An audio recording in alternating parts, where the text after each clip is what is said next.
Assalomu alaykum. Nasibsiz, charchaysizmi? Munosabatdan kelgan savollarimiz bor edi. Men hammasini saralab olgan holda sizga shu savollarni bermoqchi edim. Birinchi savolimiz yoshlarning har tomonlama rivojlanishi uchun qanaqa tavsiyalar bera olasiz? Yoshlarga nima ish qilishlar qat'iy nazar eng zo'r bo'linglar. Sportchimisizlar, eng zo'r bo'linglar. Tadbirkormisizlar, eng zo'r bo'linglar. Ovqatni eng tozasini yeng, kiyimini eng zo'rini kiying, hayotni go'zal yashang, bo'layotgan sharafini oling. Ana o'zimni qiziqtirgan savol bor edi. Hozirgi kunda natural shug'ullanayotgan bolalar juda ham ko'p. Natural shug'ullanayotgan bolalar maqsadi bo'lsa, o'zimizda ham, O'zbekistonda ham bir musobaqa tashkillashtiraman degandingiz. O'sha federatsiya qachon ochiladi? Federatsiya ochilgan, litsenziya olingan.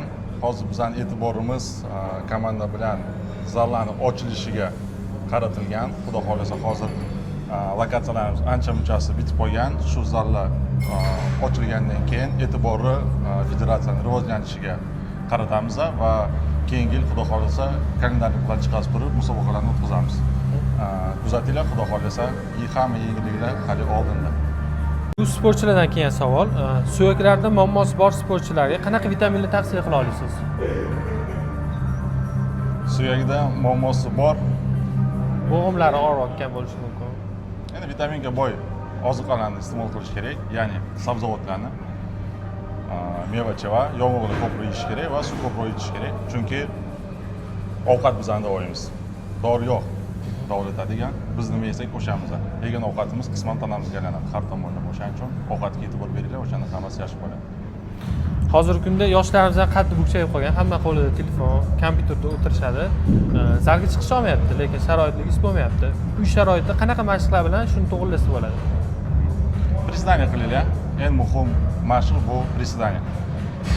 Prisedaniya qilganda oyoq qon boradi va almashuv moddani tezlashtirib beradi.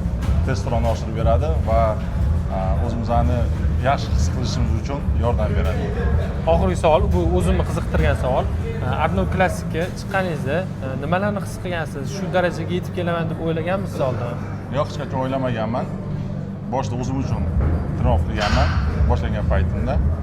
Keyin menga musobaqaga chiqish maslahat berishgan.